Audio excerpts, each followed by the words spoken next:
பைபிளே சொல்லுது, முழு உலகம் பொல்லாங்கனுக்குள் கிடக்கிறது.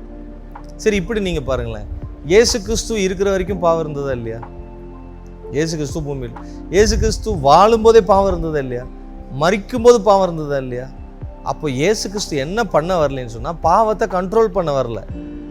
அவருடைய பிள்ளைகளை பாவத்தை எதிர்த்து நீங்கள் வாழணுங்கிறத தான் சொல்ல வந்தார்.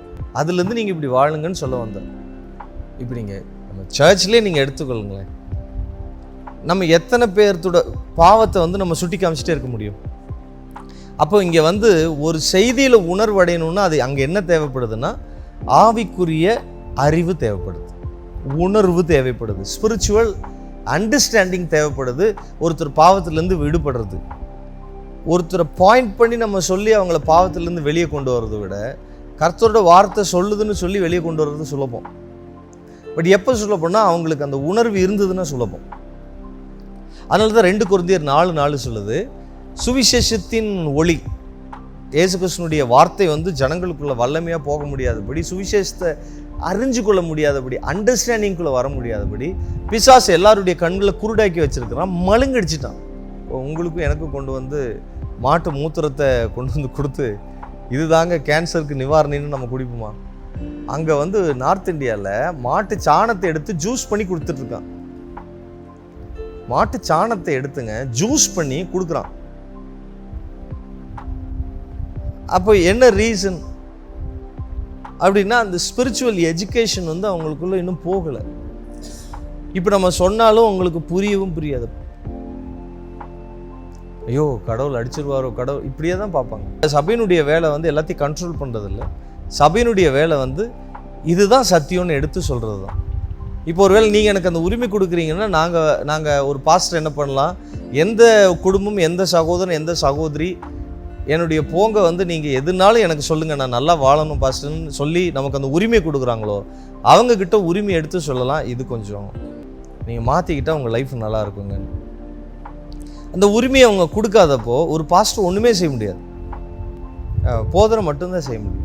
அதாவது ஒரு சந்ததி உருவாகுங்க பிரதர், ஒரு சந்ததி உருவாகும். நம்ம அந்த சந்ததி இப்போ உருவாக்குறோம், யதார்த்தமான சந்ததி. நான் சர்ச்சுக்கு வந்து பாஸ்டர் கட்டாயத்தினாலேயோ கடவுள் அடிப்பாருங்கிறதுனாலையோ வரல. என் வாழ்க்கையில் நான் முன்னேறணும், நல்லா இருக்கணும், என்னை பெற்று என்னுடைய தாய் தகப்பனுக்கு நான் ஆசீர்வாதமாக இருக்கணும், நான் பெற்றெடுத்த பிள்ளைகளுக்கு ஒரு பிளெஸ்ஸிங்காக இருக்கணும், என்னோடு இருக்கிறவங்களுக்கு நான் ஒரு ஆசீர்வாதமாக இருக்கணும், கடவுளை நான் பார்க்கணுங்கிற அந்த உணர்வில் வர்றாங்க இல்லைங்க. அதில் வரக்கூடிய ஒரு 100 பேர்னா அந்த 100 பேரும் அப்படி வந்தாங்கன்னு சொன்னால் அதுதாங்க ரிவைவல், மாற்றம். அது வருதுங்கிற உருவாகுது.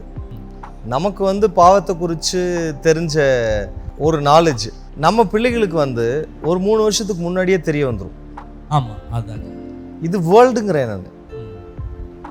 இன்னைக்கு செல்ஃபோன் இருக்குது. அந்த காலத்தில் வந்து பார்த்தீங்கன்னு சொன்னால் இந்த செக்ஸ் எஜுகேஷனுங்கிறது வந்து ஒன்றுமே இல்லை. இன்றைக்கி ஸ்கூலில் சொல்லித்தராங்க குட் டச் பேட் டச்.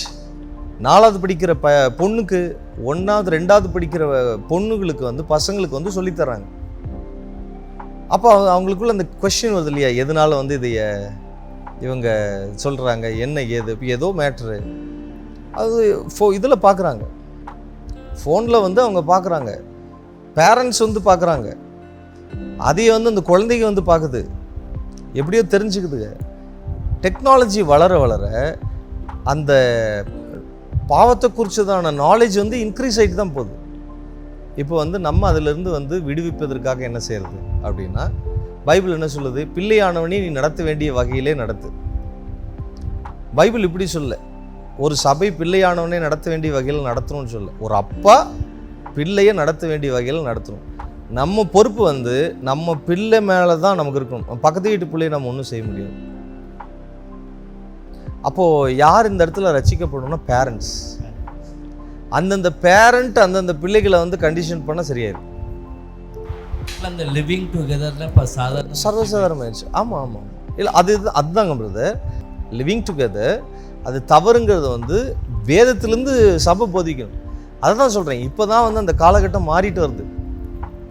அன்றைக்கி வந்து நீங்கள் என்ன செய்யணுங்கிறது ரொம்ப முக்கியமாக இருந்துச்சு. இன்றைக்கி தேவன் என்ன உங்களுக்கு செய்தார், நீங்கள் என்ன பொறுப்பில் இருக்கணுங்கிறத போதனையாக இருக்குது.